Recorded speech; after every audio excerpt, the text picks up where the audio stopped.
Tinulungan kitang mapalapit sa kanya.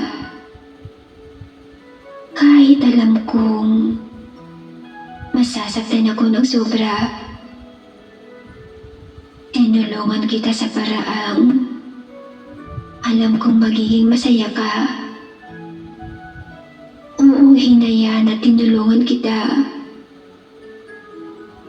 Pero naghihintay pa rin ako sa tamang panahon. Maghihintay ako sa tamang oras. Maghihintay at maghihintay ako.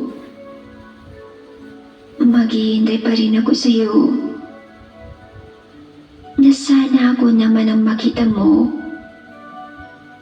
Na sana ako naman ang naisin ng puso mo. Na sana ako naman